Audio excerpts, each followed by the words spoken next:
जय माता दी दोस्तों, मैं हूँ ऋचा सिन्हा और मेरे चैनल पे आप सभी का बहुत बहुत स्वागत है।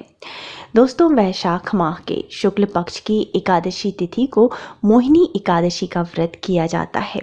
एकादशी व्रत को सभी व्रतों में सर्वश्रेष्ठ माना गया है। यह व्रत भगवान विष्णु को समर्पित होता है और प्रत्येक माह में 2 एकादशियां आती हैं, एक शुक्ल पक्ष में, एक कृष्ण पक्ष में, और हर एकादशी व्रत से जुड़ी कई पौराणिक कथाएं भी हैं। मोहिनी एकादशी के बारे में मान्यता है कि इसी दिन भगवान विष्णु ने मोहिनी का रूप धारण करके देवताओं को अमृत का पान कराया था।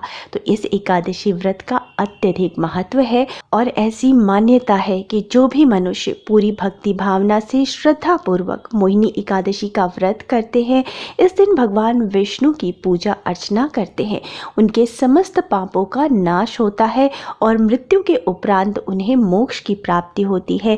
भगवान विष्णु उस मनुष्य की उसी प्रकार से रक्षा करते हैं जिस प्रकार से उन्होंने देवताओं की। और इस साल मोहिनी एकादशी का व्रत किया जाएगा 12 मई गुरुवार के दिन। तो जब भी एकादशी का व्रत गुरुवार के दिन किया जाता है तो इस व्रत का महत्व और अधिक बढ़ जाता है, क्योंकि एकादशी तिथि और गुरुवार का दिन दोनों ही दिन भगवान विष्णु को समर्पित होते हैं। तो दोस्तों, एकादशी तिथि प्रारंभ होगी 11 मई को शाम के 7:31 से और ये रहेगी 12 मई के शाम के 6:51 तक। और एकादशी का व्रत किया जाएगा 12 मई गुरुवार के दिन। वहीं एकादशी व्रत का पारण किया जाएगा 13 मई को, अर्थात एकादशी व्रत के अगले दिन। और पारण का शुभ मुहूर्त है 13 मई को सुबह 5:32 से सुबह के 8:14 तक। और 13 मई को द्वादशी तिथि समाप्त होगी सुबह के 5:27 पर। अब मोहिनी एकादशी व्रत कथा जान लेते हैं। हे लक्ष्मी नारायण, कथा सुनने वाले, कथा कहने वाले एवं जयकारा लगाने वाले सभी का कल्याण करें। ओम नमो भगवते वासुदेवाय।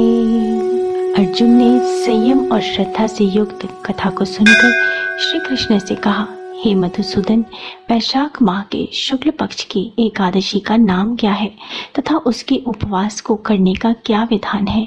कृपया कर यह सब मुझसे विस्तार पूर्वक बताइए। श्री कृष्ण ने कहा, हे अर्जुन, मैं एक पौराणिक कथा सुनाता हूँ जिसे महर्षि वशिष्ठ ने श्री रामचंद्र जी से कहा था।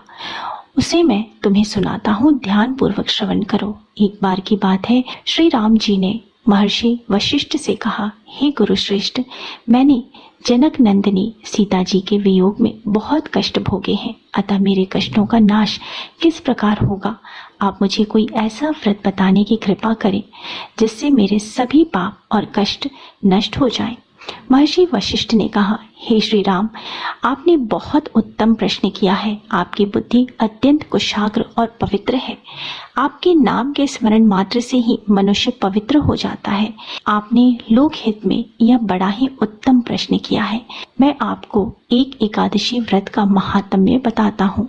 वैशाख माह के शुक्ल पक्ष की एकादशी का नाम मोहिनी एकादशी है। इस एकादशी का उपवास करने से मनुष्य के सभी पाप तथा कलेश नष्ट हो जाते हैं। इस उपवास के प्रभाव से मनुष्य मोह के जाल से मुक्त हो जाता है। अतः हे राम, दुखी मनुष्य को इस एकादशी का उपवास अवश्य करना चाहिए। इस व्रत के करने से मनुष्य के सभी पाप नष्ट हो जाते हैं। अब आप इसकी कथा को श्रद्धा पूर्वक सुनिए।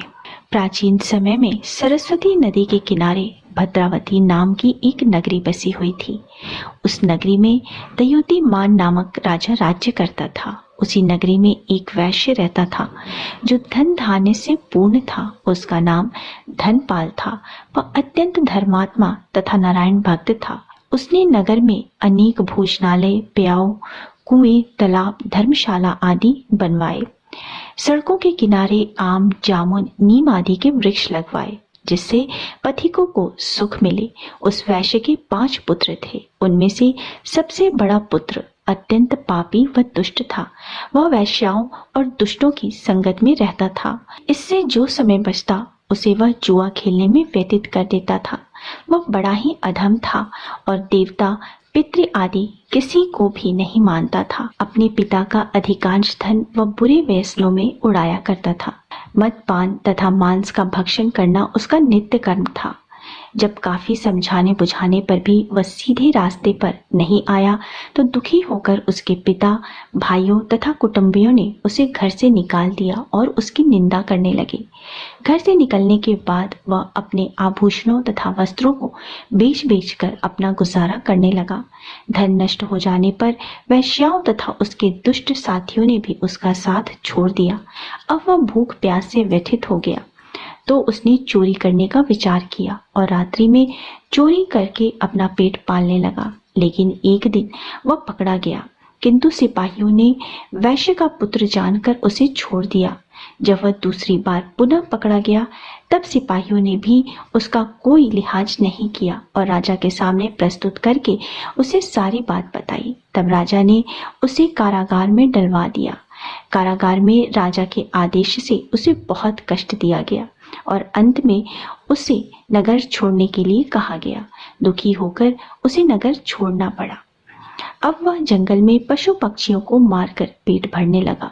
फिर बहेलिया बन गया और धनुष्वाण से जंगल के निरीह जीवों को मार मार कर खाने और बेचने लगा। एक बार वह भूख और प्यास से व्याकुल होकर भोजन की खोज में निकला और कौटिन्य मुनि के आश्रम में जा पहुंचा। इन दिनों वैसाख का महीना था। कौटिन्य मुनि गंगा स्नान करके आए थे। उनके भीगे वस्त्रों की छींटे मात्र से उस पापी को कुछ सद्बुद्धि प्राप्त हुई। वह अधम ऋषि के पास जाकर हाथ जोड़कर कहने लगा, हे महात्मा, मैंने अपने जीवन में अनेक पाप किए हैं। कृपया कर आप उन पापों से छूटने का कोई साधारण और बिना धन का उपाय बताइए। ऋषि ने कहा, तू ध्यान देकर सुन। वैशाख माह के शुक्ल पक्ष की एकादशी का व्रत कर। इस एकादशी का नाम मोहिनी एकादशी है। इसका उपवास करने से तेरे सभी पाप नष्ट हो जाएंगे। ऋषि के वचनों को सुनकर वह बहुत प्रसन्न हुआ और उनकी बताई हुई विधि के अनुसार उसने मोहिनी एकादशी का व्रत किया। हे श्री राम, इस व्रत के प्रभाव से उसके सभी पाप नष्ट हो गए और अंत में वह गरुड़ पर सवार हो विष्णु लोक को गया। संसार में इस व्रत से उत्तम दूसरा कोई व्रत नहीं है। इसके महात्म्य के श्रवण व पठन से जो पुण्य प्राप्त होता है वह पुण्य 1,000 गौदान के पुण्य के बराबर होता है। प्राणी को सदैव संतों का संग करना चाहिए। संतों की संगत से मनुष्य को न केवल सद्बुद्धि प्राप्त होती है अपितु उसके जीवन का उद्धार हो जाता है। पापियों की संगत प्राणी को नरक में ले जाती है। इस प्रकार दोस्तों, वैशाख शुक्ल पक्ष की एकादशी मोहिनी एकादशी की महत्ता स्वयं भगवान श्री कृष्ण ने अर्जुन को बताई थी। ओम नमो भगवते वासुदेवाय। सभी जन मिल के बोलो जय लक्ष्मी नारायण।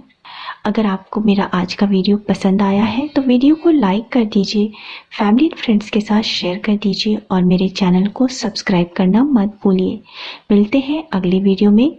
तब तक के लिए स्वस्थ रहिए, सुरक्षित रहिए। जय माता दी।